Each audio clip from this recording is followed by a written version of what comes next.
Begin transmission. Voice restored from low integrity backup. Entry 771.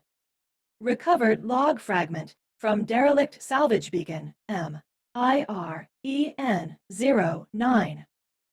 Origin: colony freighter Virago, presumed lost 504 years. File segment 1 of 5 engaged. Virago vanished from known space mid-transit over 5 centuries ago. A salvage crew has now boarded the drifting freighter. The ship is intact. Its AI is dormant. Deep within the cryo bay, one pod remains occupied. Unregistered. Unlabeled. They wake him. He does not speak, but something else begins to. I've been in the salvage game for 16 years. That's long enough to know when a ship doesn't want to be found. We got the ping 2 weeks into a dead run across Black 71. A whisper on the long band, no ID tag, no beacon pulse. Just a repeating message. Signal restored, containment successful. Stand by. That's the kind of language you don't hear from a ghost ship. That's lab talk, quarantine language. And yet, not a soul responded when we hailed. The vessel was massive, pre-fall architecture. Over 6 kilometers long, shaped like a spine with veined wings, frozen in collapse, painted blacker than space. No logos, no history.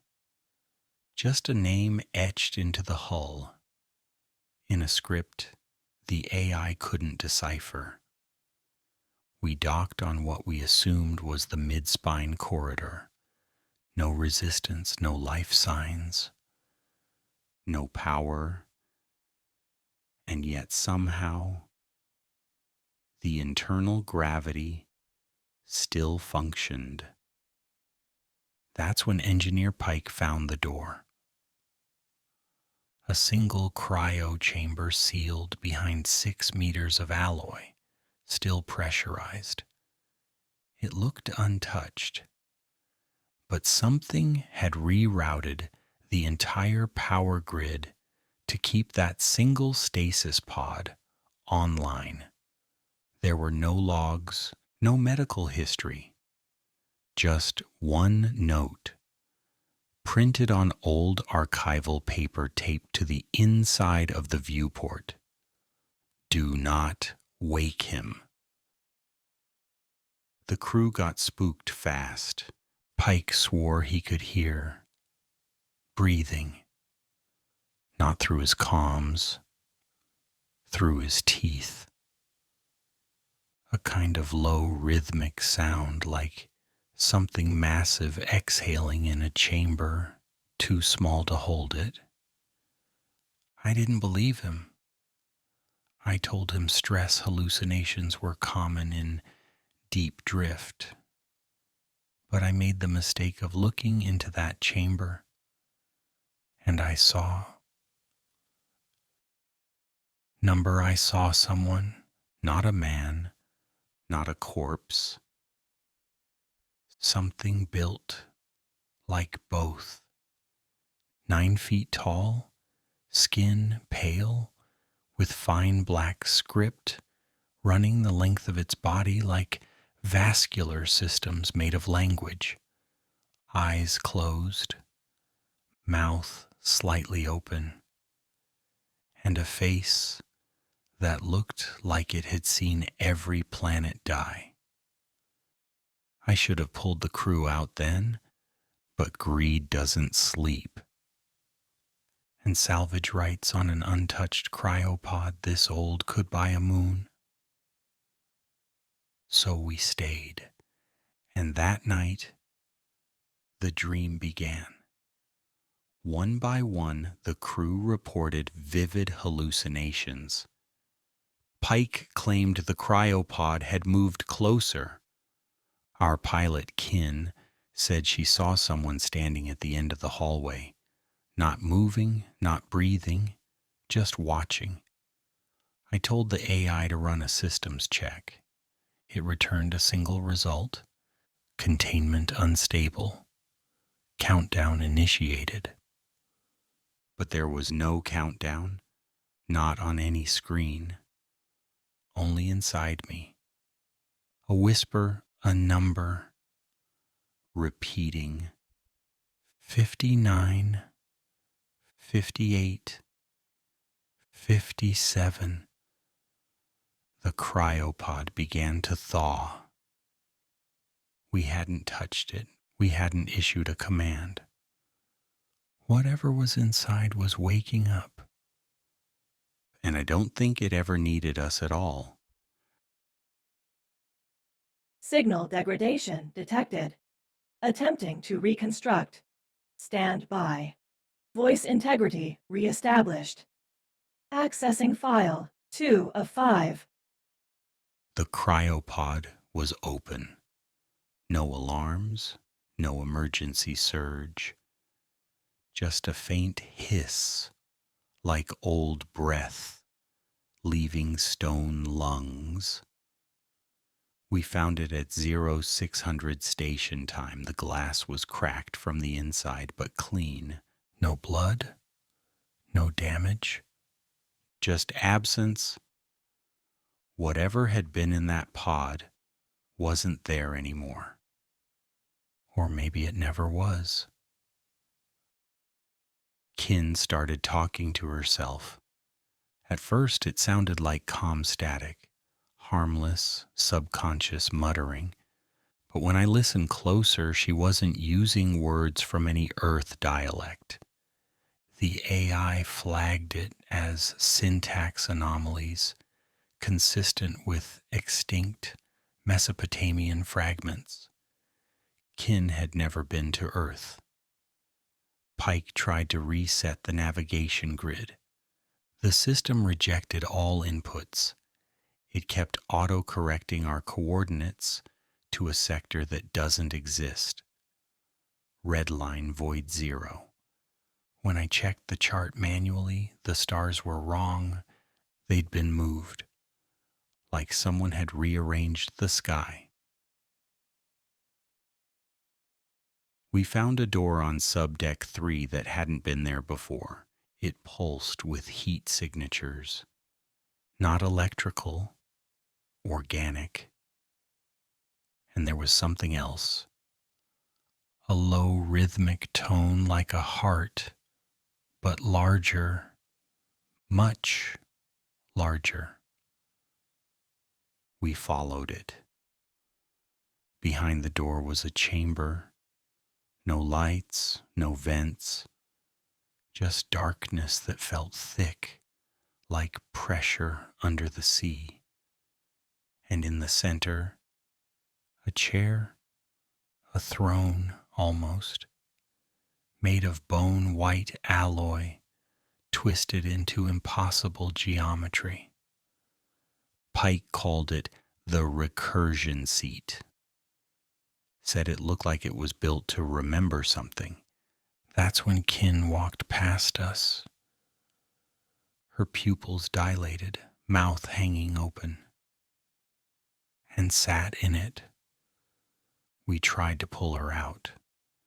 Her skin fused to the metal, screamed once, then went silent. She didn't pass out. She stared at us and said, "He is already inside us."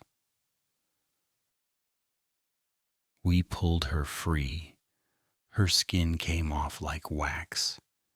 But she didn't bleed. She laughed. Later in medbay, I ran her vitals. Normal, perfect, too perfect. Her neural activity was elevated to levels we don't see in waking humans, not even near-death psionics. I asked the AI to compare her data to any known baseline, It returned one match. Subject: Entity 13A, alias the Judge. But that file was sealed. It shouldn't have been on this rig. Hell, it shouldn't exist anymore. I demanded access. The AI responded with something I'll never forget. You've already met him. We returned to the cryo chamber. Still open, still empty, but now there were footprints. Not human, not alien, just wrong. Too many toes, inverted heel pattern. And they led toward the comms array. The logs were playing themselves. Someone or something had re-recorded our voices, replaying our words back to us, but slightly wrong, as if rehearsing, mimicking, and one voice, mine, said something I never remembered saying. We shouldn't have looked into his mind. That's when the lights went red again. Emergency lockdown. No override this time. Kin stood beside the door, smiling. Only it wasn't her anymore. She tilted her head and in perfect cadence whispered, "You were the invitation, Ren. He's coming through you." And I saw it. A flicker of tall, pale limbs stretching in the shadow behind her. Fingers longer than physics allows. A smile made of memory and bone. The pod hadn't failed. It had worked. It had waited. Signal contamination detected. Neural degradation active. Audio pattern restructured. Voice stabilization in process. Entry 746. Accessing file 3 of 5. Kin isn't kin anymore. She walks like her bones are unsure of where they're supposed to be. Every joint moves a half second behind her thoughts, and she smiles too wide. After the incident in the chamber, we tried isolating her in medbay. No restraints held. They liquefied on contact with her skin. She said it was because he doesn't like being caged. Then she turned her head sideways, like listening to a signal no one else could hear, and whispered, "Neither did you. Once." Pike's gone. We found his boots by the airlock. Inside them was ash. The internal logs say he spaced himself. But the door never opened.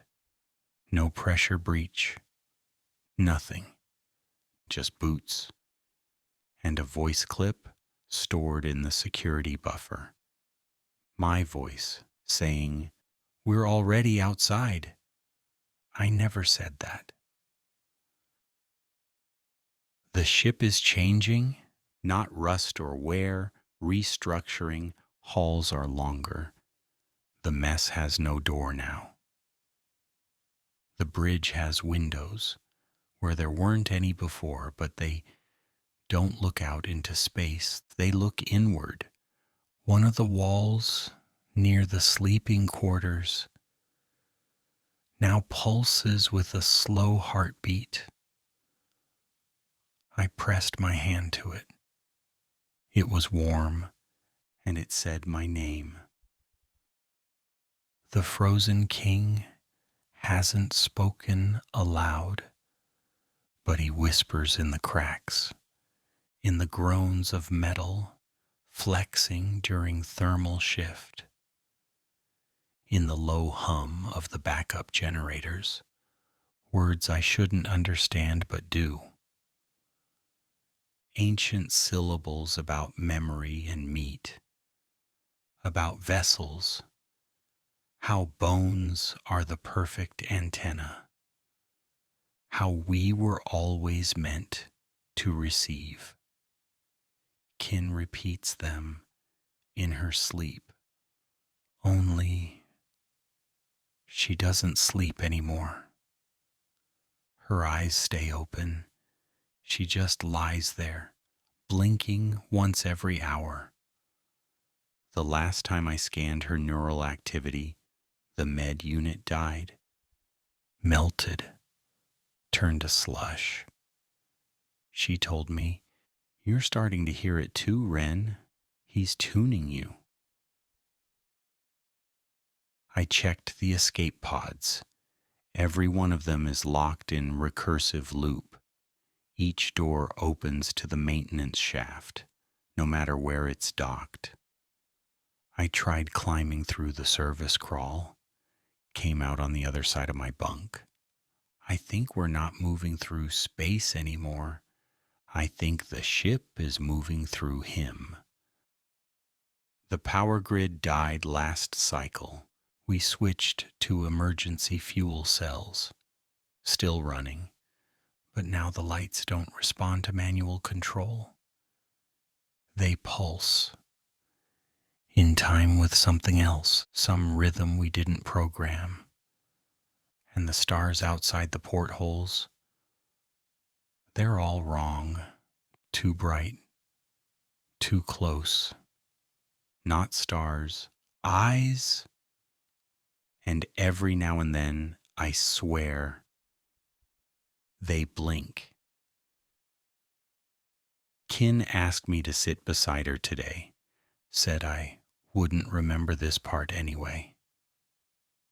I sat, she held my hand, whispered something into my ear in a voice that didn't come from her mouth. And for a moment, just a breath, I remembered being somewhere else, another body, another sky, a chamber filled with code that breathed and bled. And he, the frozen king, standing in the center, smiling and saying, "I'm so glad you came home." Then I woke up, only I'm not sure I ever left. End of recovered fragment. Audio delay detected. Entry 746. Accessing file 4 of 5. I sealed myself in the maintenance deck. Didn't matter. He was already there. Not in form, not in sound, but in reminder. There's this smell now like rust soaked in sugar, clinging to everything. It lingers behind door seals and drips from the air vents in thick, invisible threads. You breathe it in without noticing. You don't even gag. You just start to remember things that never happened. I remember my mother's face, but she died before I was born. I remember dying in a ship fire. Only I didn't. Did I? I tried deleting my memory buffer. Thought if I could purge myself, empty out what he was feeding on, I'd become too quiet for him to notice. But I was wrong. When I purged the memory logs, they didn't go blank. They rewrote. My first birthday now happens in the cryo chamber. My academy graduation is signed by a name I can't pronounce. My mission file says, "Returned to sender." Kin is gone. She folded herself through a panel in the reactor wall. There was no gap, but she fit. And the last thing she said was, "He needed a door." I don't think we ever really saw her. I think she was always just how he knocked.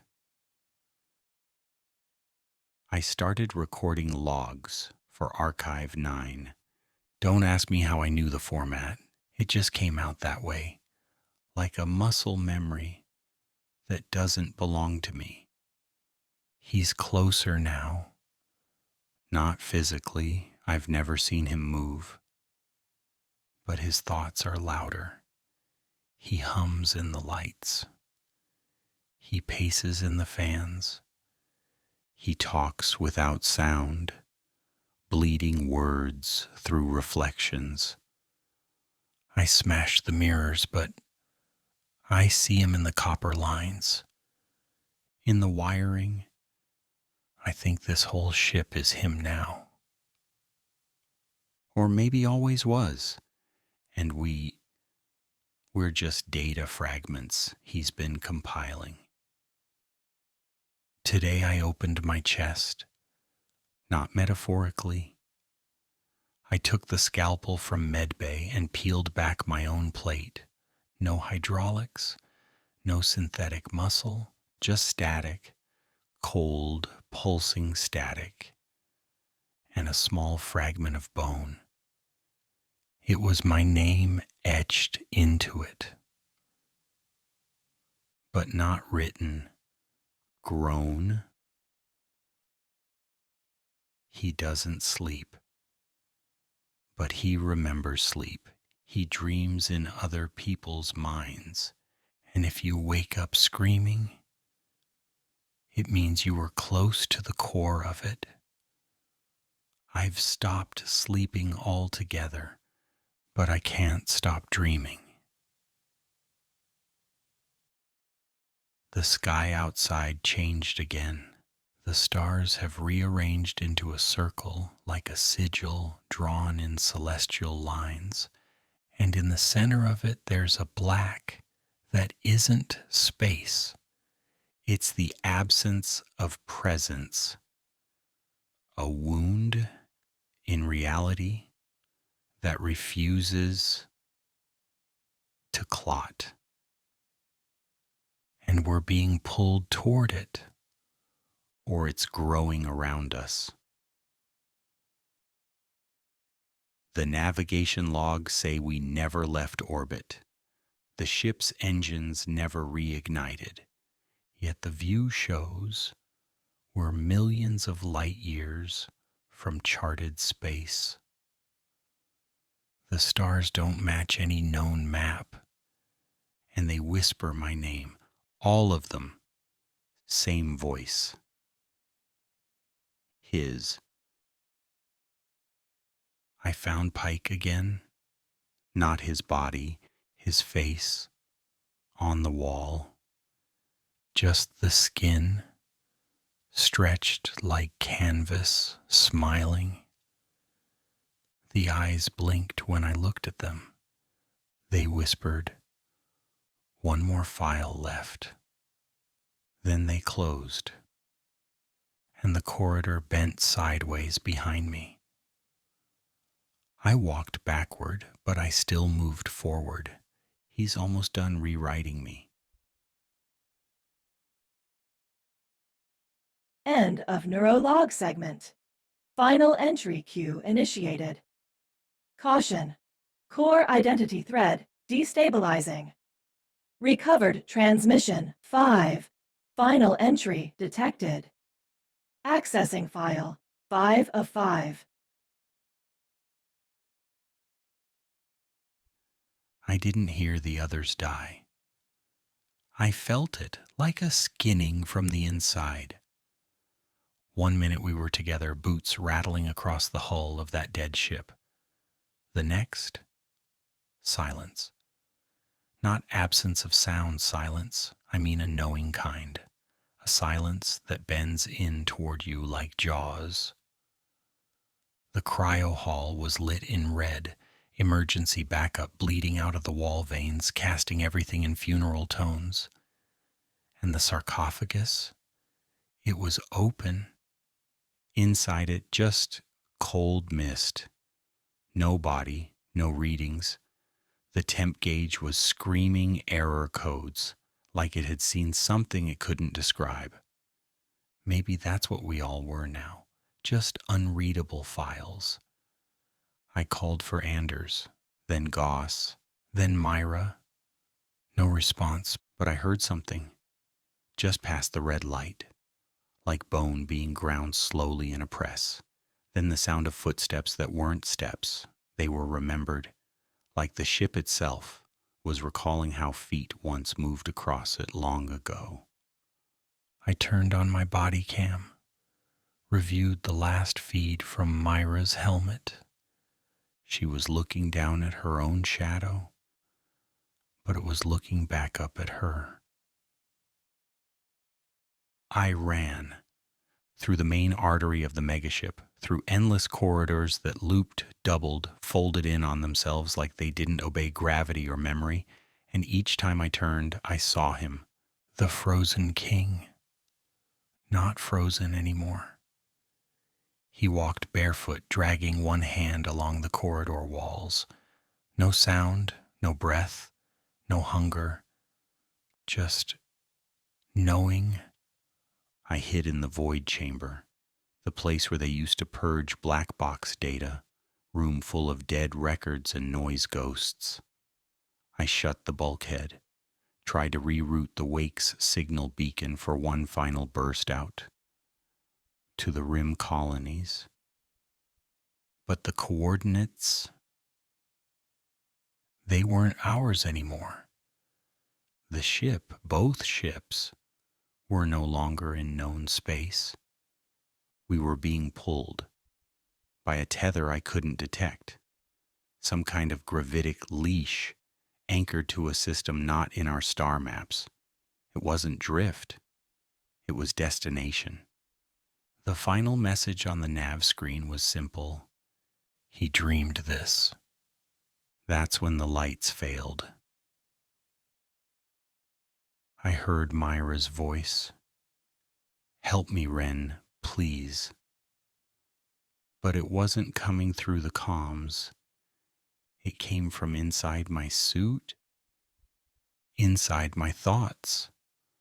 When I looked up, he was there, smiling, white eyes, lips uncracked, as if time had only waited for him carefully. He didn't speak. He didn't have to. Because now, I did. You're part of the dreaming now, Ren. My hand lifted against my will. I reached for my own helmet latch. And in the reflection of the black glass visor, I saw it. Not my face. His. The same as the one in the pod. The same as the one from the Meridian reports. The judge. The forgotten king. The one who walks through memory like a virus, walks through flesh. And the worst part? He was smiling with my teeth. Now I sit, not aboard the Wake, not anywhere you'd understand, just inside, drifting between wake and sleep, waiting for you to find us next. Because this dream, it's still dreaming. And you? You're part of it now. End transmission. Signal flagged for terminal quarantine. Archive 9 override in effect. This recording will not repeat. File integrity collapsed. Neural echo dispersed. Session terminated. Session terminated. Session terminated.